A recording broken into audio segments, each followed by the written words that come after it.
Qu'est-ce que la démocratie directe? C'est la démocratie, c'est le pouvoir du peuple, par le peuple, pour le peuple. C'est des citoyens qui votent pour les lois qu'ils veulent respecter ou pour les projets de société qu'ils veulent développer. Il y a 3 gros avantages à la démocratie directe. Le premier, c'est la décentralisation du pouvoir. C'est plate, mais peu importe on est qui, on est des humains. Et le pouvoir corrompt. Où qu'il y a de l'humain, il y a de l'hommerie. En ce moment, notre système politique remet le pouvoir aux mains d'une petite poignée de personnes. Et une fois que ces gens-là ont le pouvoir, ils sont corrompus par le pouvoir. Peut-être pas tous, mais une bonne partie. Et ça fait en sorte que le pouvoir va se redistribuer parmi les personnes de pouvoir. Et ils vont voter des lois telles que, par exemple, la diminution des impôts des compagnies et l'augmentation des impôts de la population. L'exploitation des ressources naturelles du Québec en faveur des compagnies au lieu de la population, ou simplement le système d'argent à dette qui va toujours enrichir les riches et appauvrir les pauvres. Le deuxième gros avantage de la démocratie directe, c'est la ligne directrice qui va être plus modérée. En ce moment, on vote pour un parti, on s'en va dans une direction. Quelques années plus tard, on vote pour un autre parti, on s'en va dans une autre direction. On redéfait des décisions que le parti précédent a faites. Quelques années plus tard, encore, on vote pour un autre parti, on redéfait les décisions qui ont été faites, on refait des directions. Fait qu'on s'en va en zigzag. Une démocratie directe, ça va permettre d'avancer plus modérément vers l'avant. Le troisième gros avantage de la démocratie directe, c'est redonner le pouvoir à la population. En ce moment, on voit un gros cynisme et pessimisme politique, mais c'est normal. Les gens ne voient pas l'intérêt de s'investir, de s'informer envers la politique. On leur demande une fois ou 4 ans ce qu'ils en pensent, puis après ça, quand ils veulent d'autres choses, on leur dit « ferme ta gueule ». Et ça, le meilleur exemple du principe de « ferme ta gueule », c'est le printemps érable.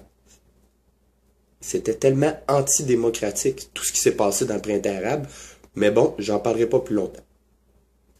Le plus gros désavantage de la démocratie directe, c'est que tout le monde doit y investir de l'énergie, du temps. En ce moment, étant donné que la répartition de la richesse est en faveur des riches au détriment de la majorité de la population, les gens n'ont pas le temps. Mais si on réforme le système économique, c'est sûr que tout le monde va avoir plus de temps. Il y a aussi le principe qu'on regarde la robotisation du travail et de l'invention de l'imprimante 3D. Plus ça va aller, moins les êtres humains vont avoir besoin de travailler pour obtenir la même qualité de vie.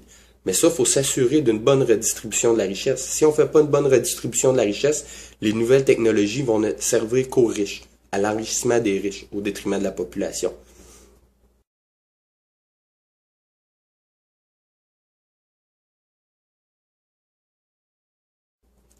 Comment passer d'un système représentatif à un système de démocratie directe? Il y a sans doute plusieurs manières. Moi, je vois 3 étapes faciles. La première étape, c'est on se réunit tous au même endroit. La page Facebook du Parti des citoyens démocratiques. Après ça, une fois qu'on est nombreux, mais je sais pas, ça devient viral demain matin, on est 50 000, 100 000, 1 million. Une fois qu'on est nombreux, on a les moyens justement de soit demander l'investissement bénévole ou d'acheter les services d'informaticiens pour créer un réseau social qui nous permet de faire circuler l'information librement, d'argumenter, d'échanger entre nous et de voter les lois. L'autre étape, c'est d'élire un représentant qui va être obligé de suivre les lois que nous, on va avoir votées. Et naturellement, il faut qu'il y ait une clause qui fait en sorte que si le représentant ne respecte pas ce que nous, on a voté, bye bye, la porte.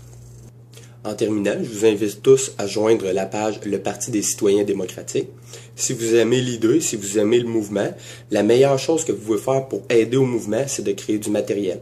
Écrivez des textes ou faites des vidéos qui expliquent pourquoi vous voulez une démocratie directe ou pourquoi et comment vous voulez voir la société changer. Vers quel projet de loi, vers quel projet de développement. N'importe quoi, des idées. Il faut stimuler la réflexion collective. Alors, merci à vous tous pour votre écoute, bonne journée et bonne réflexion.